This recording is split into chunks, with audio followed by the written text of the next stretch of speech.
Alright, what is up? It's your Road Dog Mike here. It's nighttime. It's road vlog number 7, I think. I couldn't find any way to get the lighting to be good, so I got the flash on my phone, and it is making the lighting pretty good. I had tested it. You can see me now, so that's cool. It's really bright, in my eyes, so I might be squinting where I'll just never actually look right at the camera. Anyways, so right now we are in Helena, Montana. The date is September 6th, 2019. It's 10:30 p.m. right now. And yeah, it's raining. We're hunkered down in the rain. It's pretty much been raining all day.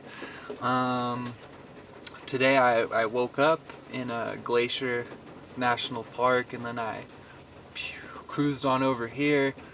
And I didn't have cell phone service there or anything, and I didn't do anything to try and check the weather after I got there, because when I checked before, I didn't see rain in the forecast. But obviously, you know, these forecasts aren't ultra super accurate or anything. So right when I woke up, it started raining, and then I was like, all right, it's time to go then. And it was interesting too, because when I woke up the day before today, and I was still gonna be at the park for the other day, I remember it was an interesting feeling I had where I woke up and I was like, oh, it's time to go to the next place.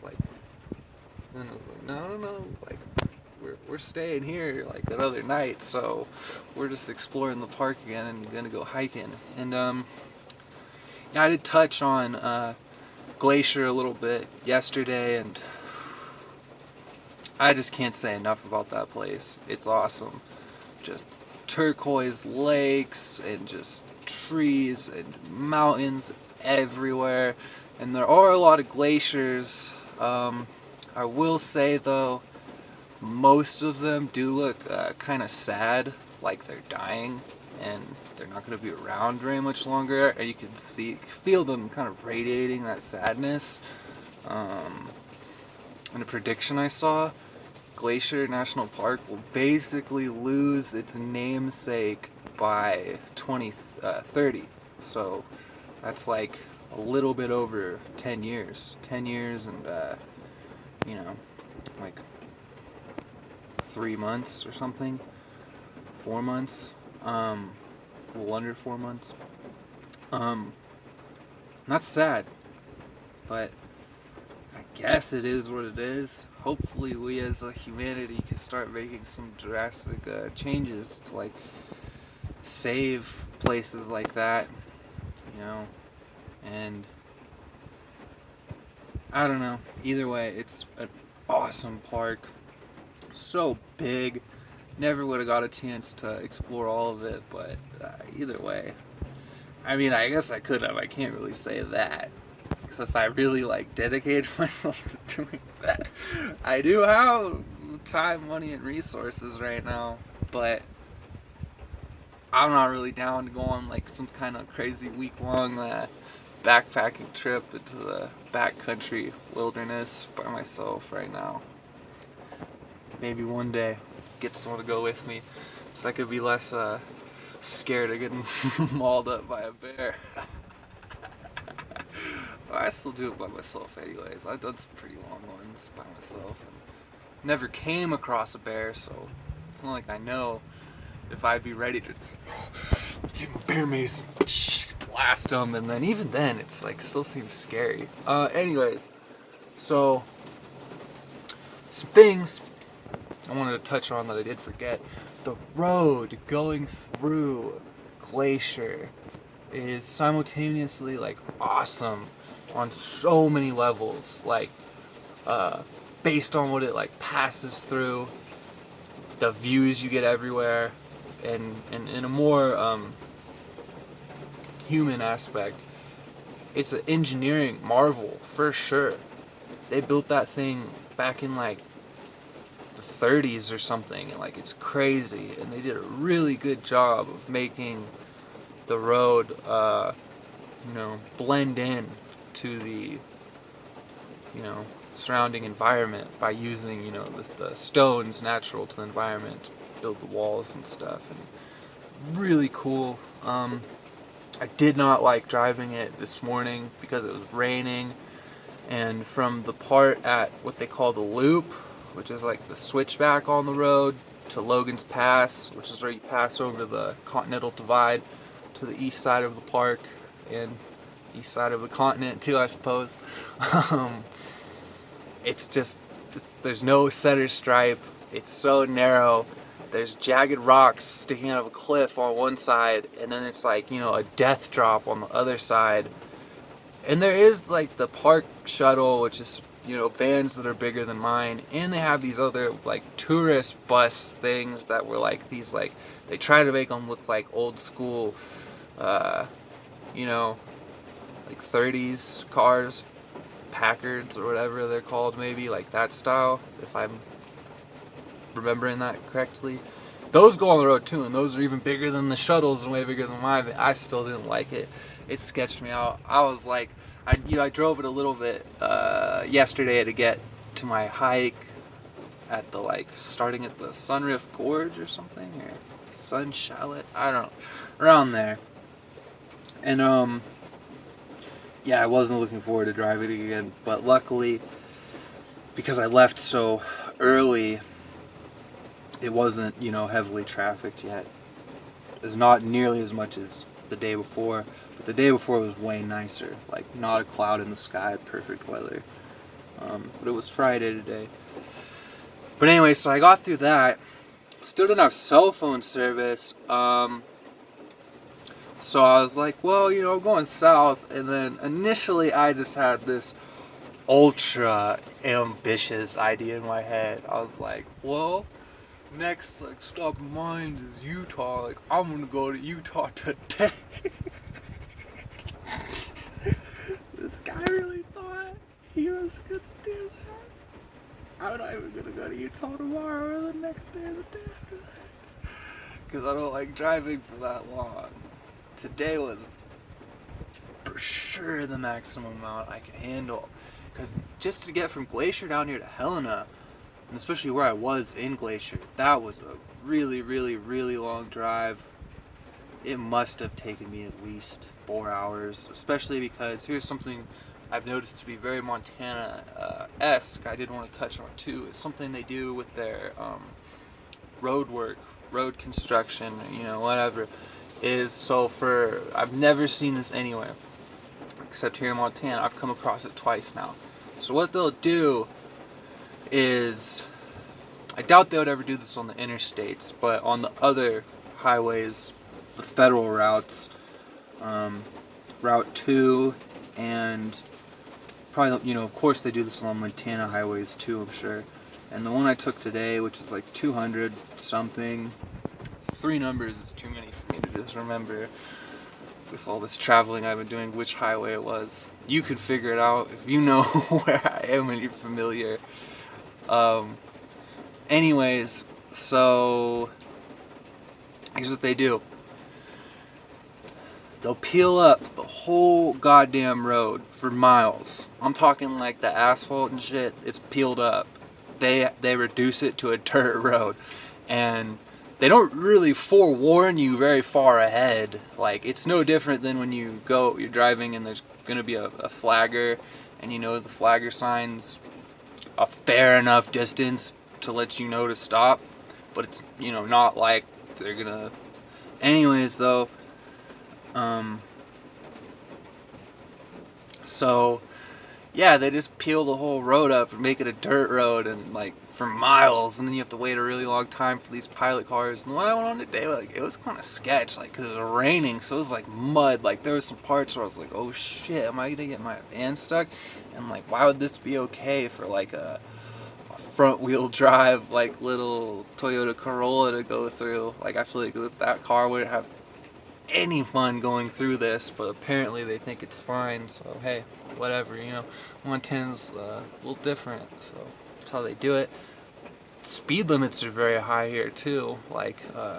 Generally, if you're just on a a 2-lane highway, and by this I mean 1 lane going one direction, one the other. So just one on each side. The speed limit can go all the way up to 70, which is like, that's alright. In the daytime, that's fine. I wouldn't like that at nighttime. There's a similar road I remember going from like Barstow to Bakersfield, I believe. I don't like that one at all. Where, yeah, it's single lane like that. You can go really fast. Like at nighttime, those are just not fun. And they do have reduced speeds at nighttime, but I haven't driven at nighttime here, so I don't really know how good people are keeping up with that. And then so anyways, when I finally got to the interstate today, the speed limit was 80. And I think that's the highest speed limit I've ever seen. And kind of towards the end of it, I was like, alright, yeah, I'll get 80. I'll go 80. I want to get to Helena and like get a break, because like, oh man, it was weird. Like by the time I rolled into this town, like I was feeling like shit. But I think I kind of like fucked myself up on that one, because like I was like, I don't know why, but I was like fainting for an energy drink when I left the park. So I was like, sure, like we'll grab a couple. But I drank them both on the drive, and I didn't eat anything all day. So man, by the time I got here, I felt like shit. Horrible call. Don't ever do that. In fact, just don't drink that garbage. I don't know why I do. Caffeine addiction. But there's coffee, which isn't quite as gnarly, but something about those goddamn energy drinks that just seeped their filthy little hooks right into me. Anyways.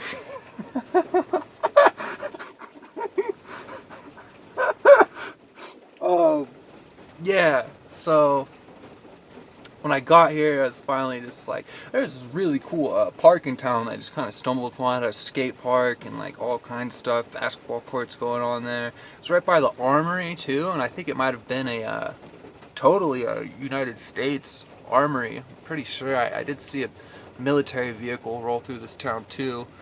I don't know what the hell any of those things are called, but it's like a big cargo thing, and it has that like kind of tarp that goes over the back. I don't know. So yeah, anyways, just when I got here, I was like, I need like just fucking like no other, like I need to eat. So that's what I did. I got my food, and then like slowly started to come back to life. And then and when I first got here too, like I was just not feeling this rain. I was like, oh my god, like, but I don't know why, like just progressively I've just started to feel like better. Maybe a combo of that energy drink finally flushing out my system, and the food finally kicking in and giving me a little bit of expendable energy. And so yeah, I'm just feeling a lot better, and it's kind of cool now to be hunkered down in the rain in the van here. It's peaceful, and I like it, and sometimes it takes a little bit for me to feel comfortable and like secure and like feeling like okay about where I'm at. Sometimes that's like instant, but sometimes it's like it has to grow on me a little bit. And it has, which is really good. And so some other things. So when I was driving over today, like a really cool thought that like came to me and like made me really happy is like, I'm pretty sure like most everyone's probably heard this, but it's like everywhere I go, there I am. And I was sort of thinking about the difference between like being home every day, being on the road like this, where now the road is my home, like everywhere I go is my home. But then that right there is what struck me, that like everywhere I go is home. And it's difficult maybe to word this one, but that is a fantastic feeling. Like that is like some like peak human like maturation maybe, or something. I don't know what to call it. It feels spiritual as fuck. And yeah, it's just like everywhere I go, I'm home. Like, there's nowhere I don't belong. Like I said, it's hard to word this. It's a feeling, I guess, more than a thought. It like, it strikes you here, like, all warm and shit. Yeah, so there was that. I guess one other thing I did want to touch on a little bit too, I had been thinking of was, so, yeah, probably since I've been going through Idaho and Montana, I've listened to like the most country music I've ever listened to in my life by far, because like a lot of these stretches, like I'm only getting one station and it's a country station, but I'm like whatever. So I've been peeping that scene. So something I came from country to really like, where I was like, wow, I actually like this a lot. Like, I will come back into this and dabble in it, and I already have a little bit, and I like it. Which was, there was this radio station playing country classics, which normally I think would be like considered to probably be like 70s, 80s, and 90s country. But this was 30s, 40s, and 50s country. And a lot of it is really good. Really good. Like, it's a lot better than... what's going on right now in country is not comparable. And I'm not saying what's going on right now is bad, but it's not the same as, like, what it's, I guess, rooted in. It just has that really, like, peaceful kind of mellow thing, and something I guess these bands, country bands, like to do, or the big stars, is they like to put together like a swing band kind of, but it's a swing country band, and then so it kind of ends up being a thing that seems like a mix of like some really old country, like crossed with like an old Disney movie score, and it's really cool. I've been digging that.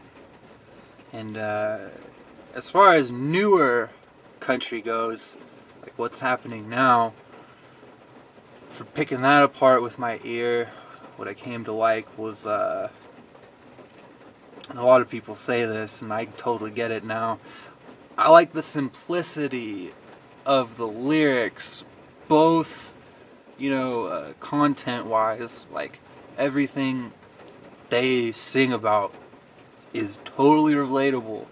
Like, maybe not fully, because when they're singing about tractors and things like that, that doesn't necessarily relate to me, but still beyond that, like, generally it's very relatable. Like, they're singing about like life. Like, they are not taking on the personas of rock stars and rap stars, even though they're dabbling in that now. I'll kind of take that back. They're dabbling. But anyways, so the simplicity of the lyrical subjects and just the lyrics themselves, rarely in a country song is it very like a complex thing. I don't know, rhyme scheme or using some big ass words or whatever. Like, it's straightforward and it's simple, but I really like that. I do.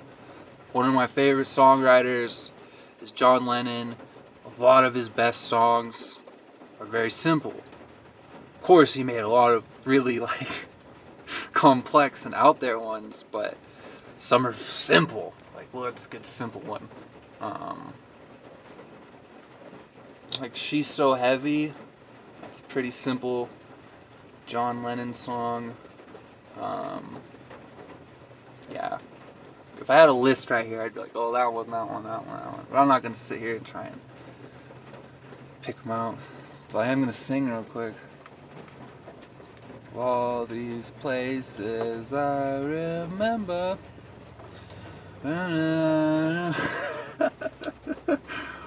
Okay. So that wasn't coming to be that good. Anyways, yeah, so tomorrow I'm gonna head to Bozeman. Initially, I wasn't planning on going to Yellowstone, but now I'm like, dude, I'm pretty close to Yellowstone, so I want to go to Yellowstone. So that's like kind of next on the way.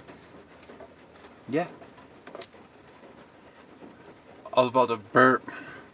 Didn't work. That would have been a great send off, huh? Oh well. Peace.